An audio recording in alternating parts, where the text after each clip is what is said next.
Good afternoon, world. From the island of Siargao here in the Philippines.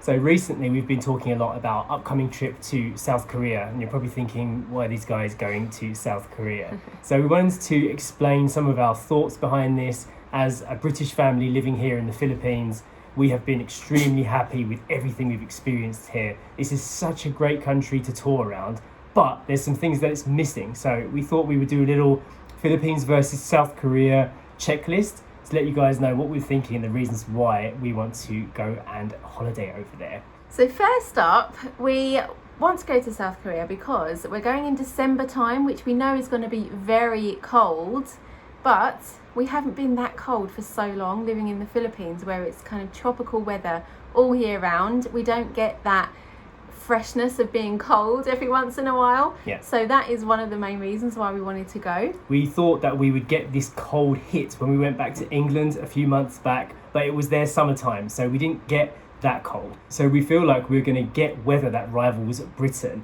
and maybe even we might get snow.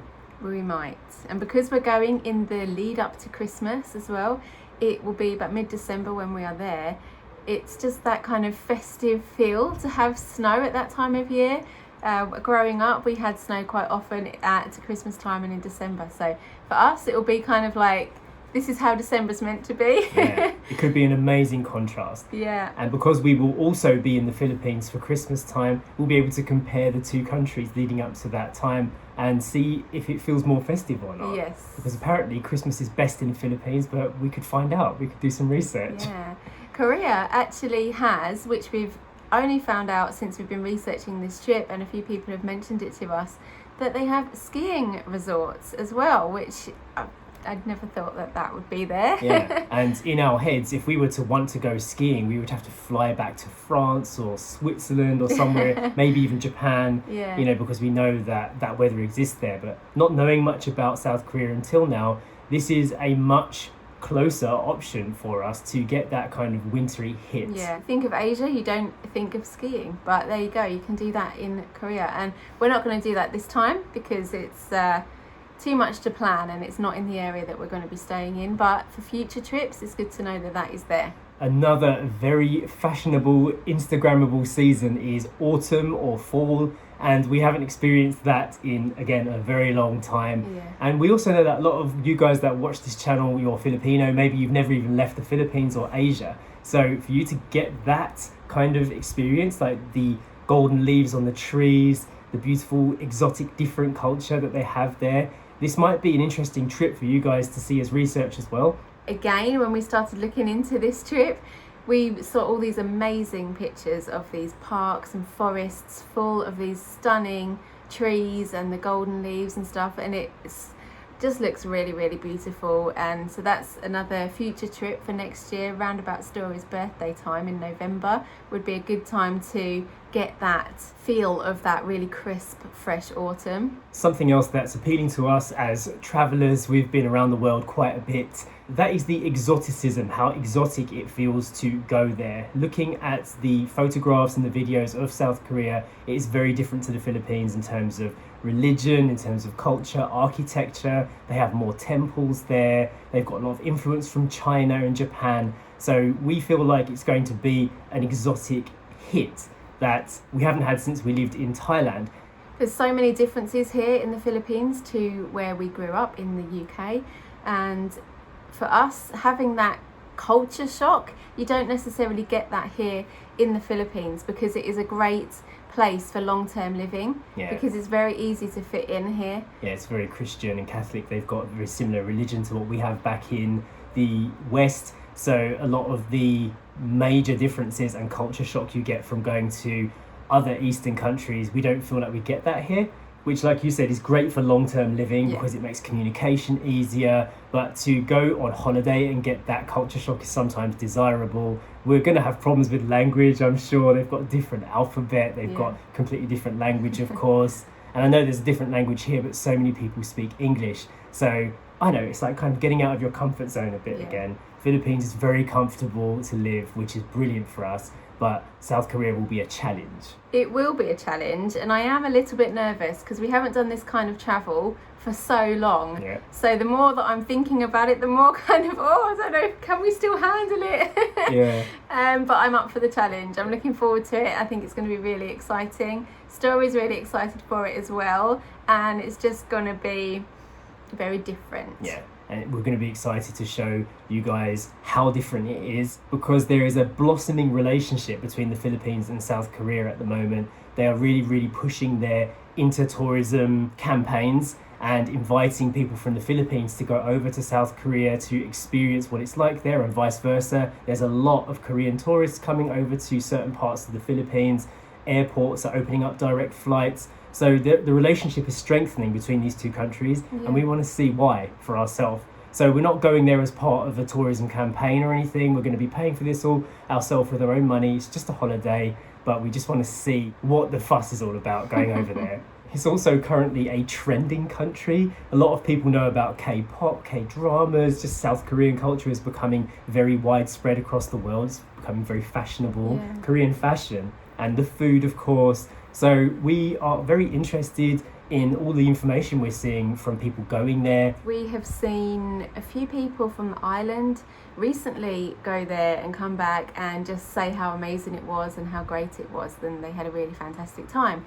And then it's just on our radar now, and it never has been before. No. I think we've just been exposed to it very recently, the last few months. It's all just kind of people popping up and saying, I'm going to Korea. Yeah. Oh, really? And then we found some really cheap flights to Yes. go over there, and because we're going to be in Luzon anyway, it's going to be a quick stop off for us to do the quick 4.5 hour flight, I think, from Manila to South Korea. So we were like, while we're up there, let's get a little trip in and see if we like it. So as a quick expansion on that, at certain times of year it is actually really affordable to fly to South Korea as well, and because of the distance, it being a short haul flight, for us now living in the Philippines, going to a country like South Korea is like the equivalent of us popping over to Spain or Yeah. popping over to Or doing a France. European trip Yeah. from London. It's that kind of ease, and Yeah. because we are in the Philippines and we will be in Manila, which is obviously the hub to fly to other Asian countries, this is our first time actually doing that. Yeah.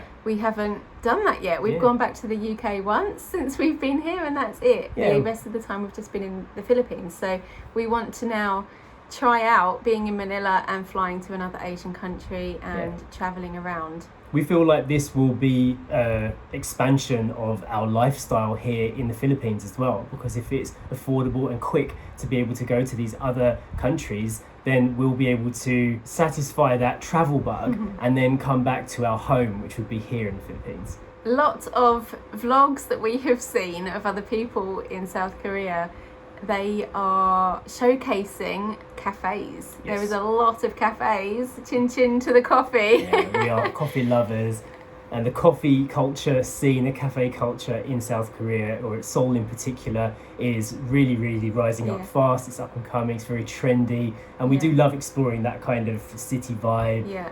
Going to all these fancy places where people are experimenting with coffee, and even though they can't grow their own coffee in South Korea because they don't have the climate for it, it's cool that we'll be able to go to this kind of metropolitan place and experience that cafe culture of a big city. Yes, and also we are obviously travelling with our daughter, who we haven't shown yet in this video, but she is 6 years old, and we will be bringing her with us obviously, and there are a lot of children's cafes as well. We're not just talking about adult stuff here.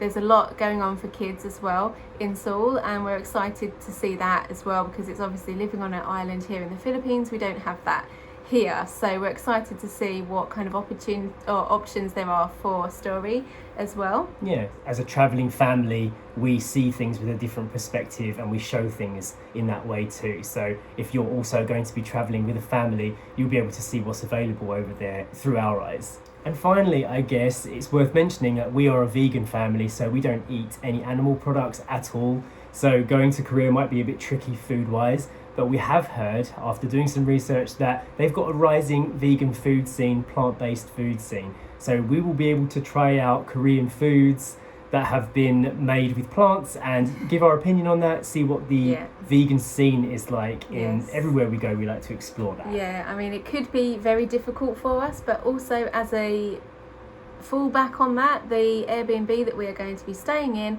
is equipped for cooking yourself. So if we can't find anything, then we can just cook something ourselves in our own little apartment. So that's a good thing about that, having that option rather than being in a hotel room where you don't have any facilities. So while we're in South Korea, Poppy will be here in the Philippines being looked after by one of our friends. But we did find out also recently that some American couples were actually flying to South Korea with their dogs. And that to me was outstanding. You know, I know it's really hard to do that, flying internationally with a dog. So while we're there, we're going to try and find out a little bit more about how it works, because it would be amazing if in a future trip we could take our dog with us from the Philippines over to South Korea and experience it as a full family, because of the different dynamic to that. Yes, and also while we were searching for accommodation, just randomly, because we didn't have the filter on for pets, but a couple of the apartments actually came up saying pets welcome and you can bring your animals. So that came up without us even searching, so that was good. Exactly, so it's a possibility that it could be pet friendly. We will research that and we'll get back to you in the vlogs. So here on our Airbnb app, you can see some of the places that we've been looking at. We're trying to find places that are 2 bedrooms and have a little kitchen. And there's some pretty decent looking places. Not a lot of them have a view, but the ones that do have views are maybe a bit too far away from the action. But if this is a place that we visit frequently, we'll be able to have a completely different experience each time.